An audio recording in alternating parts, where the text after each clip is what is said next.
Hello dears, അപ്പോൾ ഇന്നത്തെ recipe എന്താണെന്ന് നോക്കിയാലോ. കോഴിക്കോട് ബീച്ചിലൊക്കെ പോകുമ്പോഴേ നമ്മൾ ഏറ്റവും കൂടുതലും കഴിക്കുന്നത് കാടമുട്ട ഫ്രൈയും അതുപോലെ തന്നെ കല്ലുമ്മക്കായൊക്കെ ആയിരിക്കുമല്ലോ അല്ലേ. അപ്പോൾ ഇന്ന് ഞാൻ ഉണ്ടാക്കാൻ പോകുന്നത് അതേ സ്റ്റൈലിൽ കാടമുട്ട ഫ്രൈ ആണ് കേട്ടോ. അപ്പോൾ നമുക്ക് വീഡിയോയിലേക്ക് പോയാലോ. ഇത് വയനാട് സൈഡിലും ഭയങ്കര സ്പെഷ്യൽ വന്നാണ്. വീഡിയോയിലേക്ക് പോകുന്നതിന് മുന്നേ നിങ്ങൾ സബ്സ്ക്രൈബ് ചെയ്തിട്ടില്ല എന്നുണ്ടെങ്കിൽ എന്തായാലും സബ്സ്ക്രൈബ് ചെയ്യാൻ മറക്കല്ലേ കേട്ടോ. അതുപോലെ തന്നെ ലൈക്ക് ചെയ്യാനും മറക്കല്ലേ. അപ്പോൾ ഞാനിത് കാടമുട്ട എടുത്തിട്ടുണ്ട്. ഞാൻ ഇന്ന് എടുത്തിട്ടുള്ളത് 8 കാടമുട്ട എടുത്തിട്ടുണ്ട് കേട്ടോ. അത് നന്നായിട്ടൊന്ന് ക്ലീൻ ചെയ്ത് വെച്ചിട്ടുണ്ട്.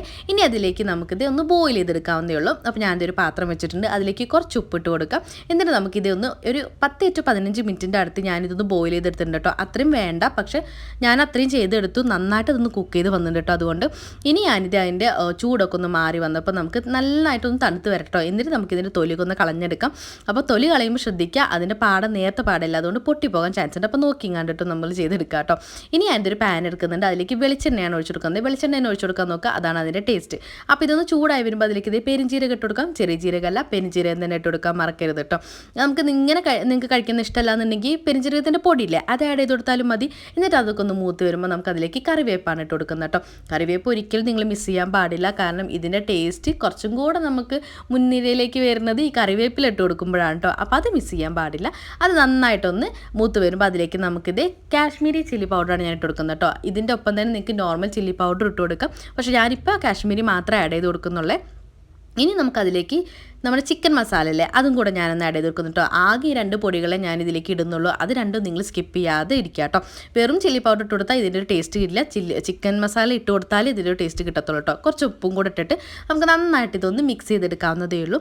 കാരണം ലോ ഫ്ലെയിമിൽ തന്നെ വെച്ചിട്ട് ഇത് ചെയ്യാൻ നോക്കുക. ഇല്ലാന്നുണ്ടെങ്കിൽ കാശ്മീരി ചില്ലി പൗഡർ ഒക്കെ ഇട്ട് കൊടുത്തതാണ് പെട്ടെന്ന് തന്നെ കരിഞ്ഞു പോകാൻ ചാൻസ് ഉണ്ട് കേട്ടോ.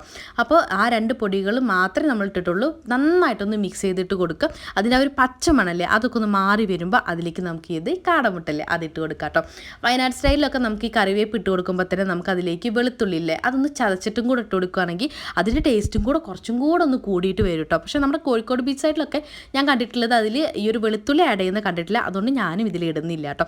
അപ്പോൾ നമ്മുടെ ഈ ഒരു പച്ചമണമൊക്കെ വാരി വരുമ്പോൾ നമുക്ക് ഇതേ നമ്മുടെ മുട്ട ഇട്ട് കൊടുത്തിട്ടുണ്ട്. അത് നന്നായിട്ട് ലോ ഫ്ലെയിമിൽ തന്നെ നമ്മളിതൊന്ന് മിക്സ് ചെയ്തിട്ട് കൊടുക്കാൻ നോക്കുക കേട്ടോ. ലോ ഫ്ലെയിമിൽ ഇട്ടിട്ടില്ല എന്നുണ്ടെങ്കിൽ അതും പെട്ടെന്ന് തന്നെ ഈ ഒരു പൊടി കരിഞ്ഞു പോകും. അതുകൊണ്ട് നമ്മുടെ ഈ ഒരു മുട്ടയുടെ മേൽഭാഗമൊക്കെ ഇല്ലേ അതൊക്കെ നന്നായിട്ടൊന്ന് കട്ടി കൂടി വരും കേട്ടോ. അപ്പോൾ അതില്ലാതെക്കാൻ വേണ്ടിയിട്ടാണ് ലോ ഫ്ലെയിമിൽ തന്നെ ചെയ്ത് കൊടുക്കാൻ ശ്രമിക്കുക.